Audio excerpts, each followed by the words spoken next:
satu kata bijak dari Master Chen Yeng, ada dua hal yang tidak boleh ditunda dalam hidup ini: berbakti kepada orang tua dan berbuat kebajikan. Bapak, Ibu, dan saudara-saudara yang saya hormati, saya ucapkan selamat siang, salam dalam Dharma, Namo Buddhaya. Satu kebahagiaan pada hari ini kita dapat berkumpul bersama untuk berbuat satu kebajikan,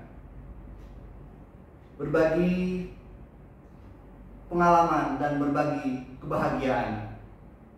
Bapak Ibu sekalian, pada siang hari ini saya akan membawakan satu buah topik, yaitu bakti kepada orang tua.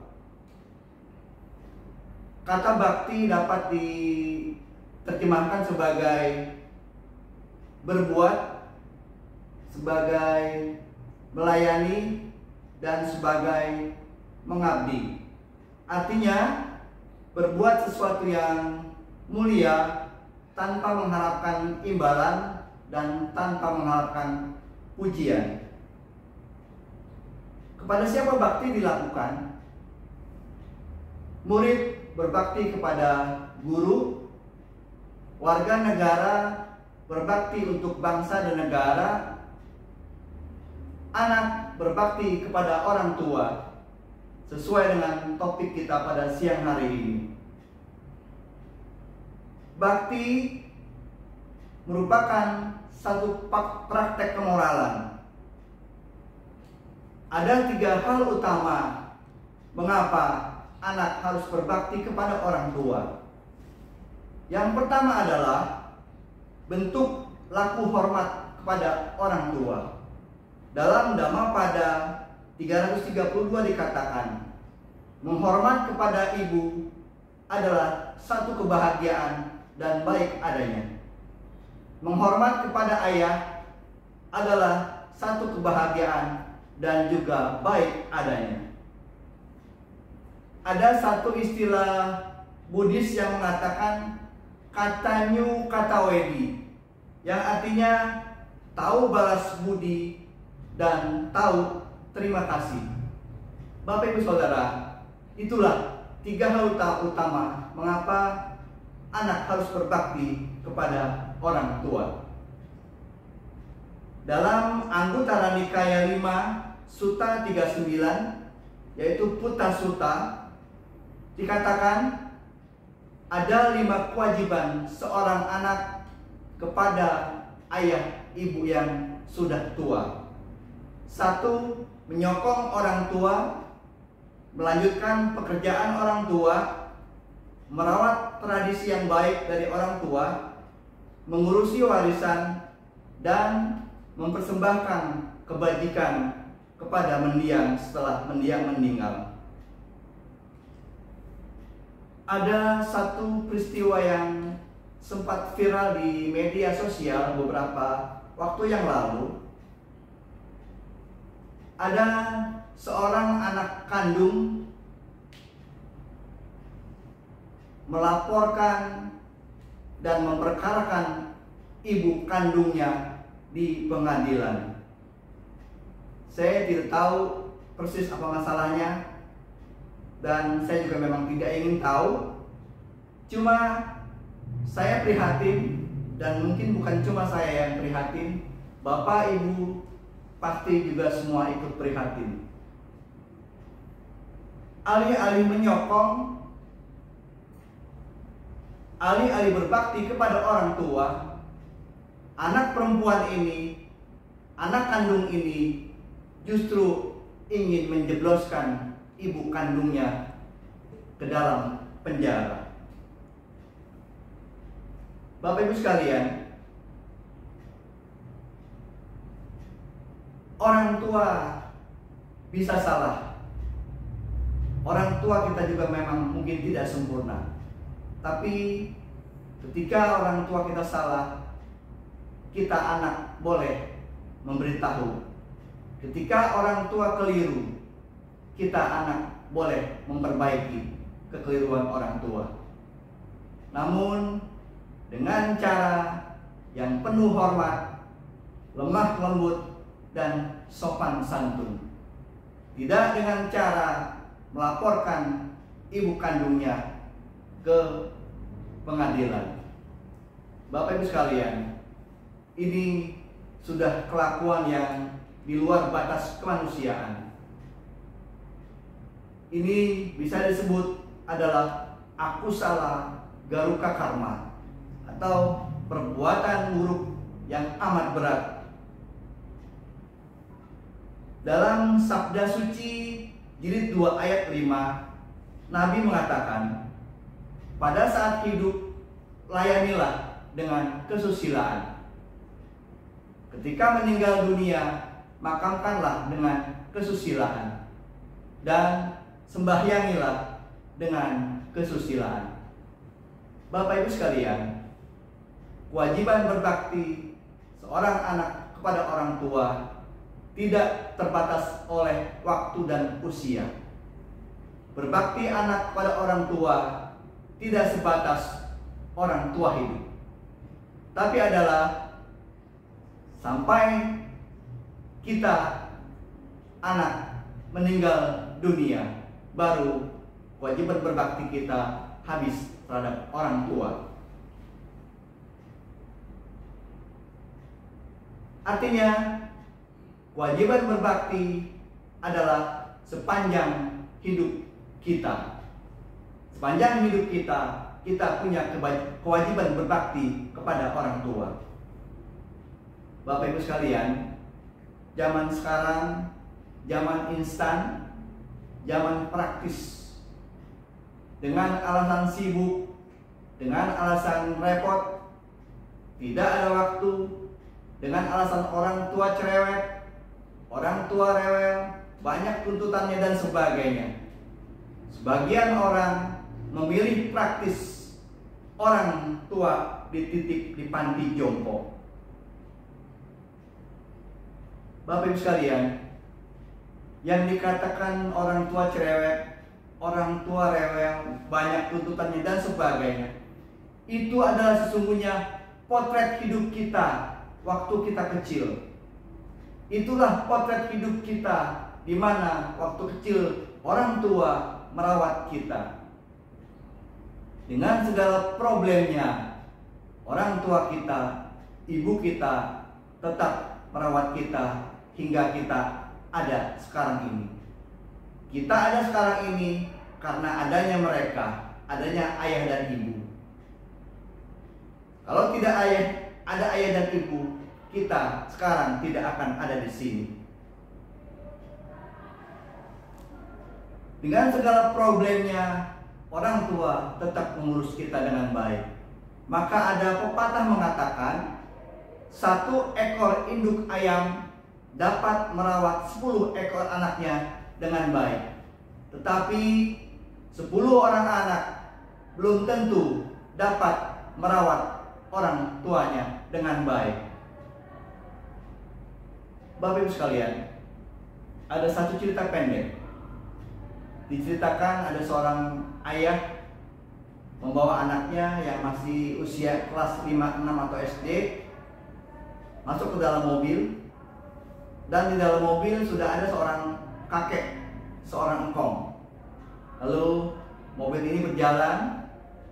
Di tengah perjalanan, si anak bertanya kepada papanya, "Papa, sebenarnya ini kita mau kemana?" Si papa menjawab, "Kita akan membawa engkong ke panti jompo. Kita akan titip engkong di panti jompo.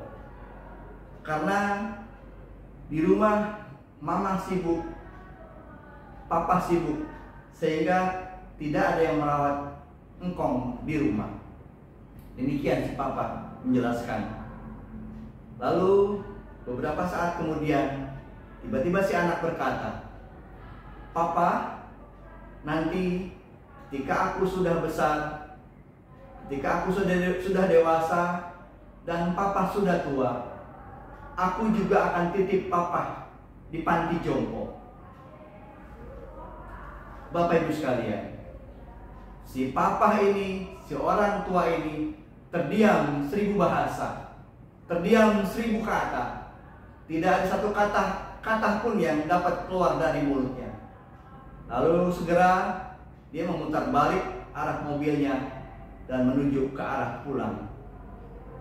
Bapak Ibu sekalian, zaman sekarang bukan cuma sepeda motor yang bisa dititip di panti jompo.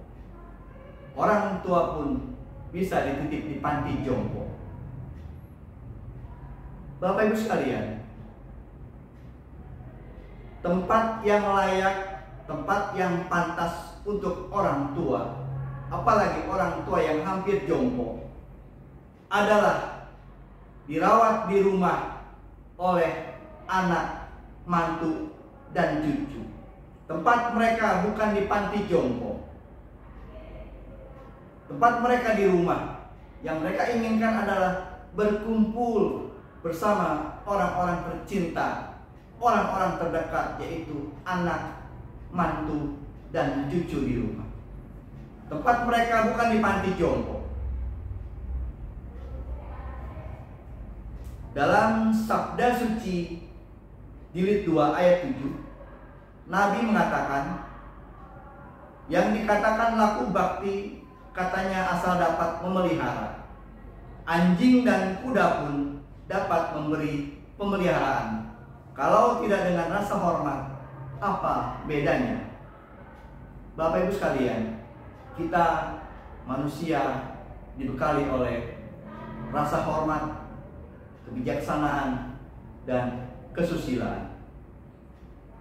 Kalau orang tua saja harus dititip di panti jompo, kalau orang tua saja tidak mau kau rawat, kalau orang tua saja tidak mau kau urus, apa bedanya dengan anjing dan kuda? Maka jangan bangga bisa titip orang tua di panti jompo, walaupun panti jompo yang elit. Jangan bangga bisa mengurung orang tua di apartemen yang mewah sekalipun. Jangan bangga bisa memberikan pakaian-pakaian bagus dan memberikan makanan-makanan yang mahal kepada orang tua, kalau tidak dengan rasa hormat dan penuh cinta kasih. Bapak Ibu sekalian, sampai pada satu buah kesimpulan. Kesimpulan ini saya bawakan dalam satu buah bentuk cerita. Diceritakan ada satu buah keluarga sederhana, ada papa, ada mama, dan 2 orang anak gadis yang sudah dewasa. Diceritakan anak-anaknya sudah pada bekerja. Suatu hari si anak yang nomor 1 pulang kerja habis gajian, dia ingat sama mama papa. Mama papanya suka makan kue bika Ambon. Nah, si anak yang nomor 1 ini dia beli kue di toko, di kue bika Ambon, lalu dibawa pulang. Sampai di rumah ketemu dengan mama papa. Mama, papa, Yaya baru pulang kerja. Ini Yaya beli kue kesukaan mama papa. Yaya taruh di meja dapur ya, Ma? Atau Yaya taruh di kulkas ya, Pak? Demikian anak yang pertama. Lalu anak yang kedua pun sama. Dia pulang kerja habis gajian, dia ingat sama orang tuanya, ingat sama mama papa. Mama papanya suka makan kue bika Ambon. Lalu si anak yang nomor 2 mampir ke toko kue, dia beli kue yang sama, kue bika Ambon. Lalu dibawa pulang ke rumah. Sampai di rumah ketemu mama papa. Mama, papa, Yaya baru pulang kerja. Yaya beli kue nih, kue kesukaan mama papa. Sebentar ya, Ma. Sebentar ya, Pak. Si anak yang nomor 2 masuk ke dalam rumah, tas kerjanya dia taruh, kue yang di dalam plastik dibuka plastiknya, dikeluarkan dari kotaknya, dari dusnya. Kue itu dipotong-potong kecil, ditaruh di piring. Dia ingat papanya suka kopi, mamanya suka teh, dia buatlah teh sama kopi untuk mama papa. Lalu kue, teh dan kopi itu dibawa keluar, di mana tempat mama papanya sedang duduk. Si anak yang nomor 2 Mama, Papa, ini kue kesukaan Mama, Papa. Ya udah siapin. Dimakan ya Pak, dimakan ya Ma. Demikian anak yang nomor 2. Bapak Ibu sekalian, kue yang sama, dibeli di toko yang sama, di hari yang sama, dengan harga yang sama, tapi rasanya bisa berbeda. Kue yang nomor 2 lebih manis, lebih nikmat, dan lebih lembut. Bapak Ibu sekalian, kenapa bisa berbeda? Kenapa bisa berbeda? Padahal kuenya sama, dibeli di toko yang sama, di hari yang sama, dan harga yang sama, tapi rasanya bisa berbeda. Bapak Ibu sekalian, karena kue yang dari anak nomor 2 dipersembahkan dengan rasa penuh hormat, cinta kasih, dan tulus hati. Itulah yang membedakan rasa kue tersebut. Bapak Ibu sekalian, sesungguhnya orang tua, apalagi orang tua yang hampir jompo, tidak butuh-butuh amat dengan barang-barang mewah. Tidak selalu harus makan makanan yang mahal dan pakaian yang bagus. Bukan itu isu yang dibutuhkan oleh orang tua. Orang tua hanya ingin dilayani oleh anak-anak, mantu dan cucu. Ingin dilayani bukan berarti orang tua manja. Bukan. Karena sudah usia lanjut, karena sudah terbatas gerakan dan tenaganya. Bukan karena manja dia ingin dilayani, karena keterbatasan fisik. Dulu ketika kecil, orang tua merawat kita. Sekarang ketika orang tua sudah hampir jompo, kewajiban kita lah anak-anak untuk merawat orang tua, untuk melayani orang tua di rumah. Tempat mereka bukan di panti jompo. Bapak Ibu sekalian, saatnya lah sekarang ini, saat orang tua masih ada, walaupun sudah hampir jompo, saatnya kita anak melakukan bakti pada orang tua, melayani orang tua, merawat orang tua di rumah. Itulah sesungguhnya yang orang tua inginkan. Bapak Ibu sekalian,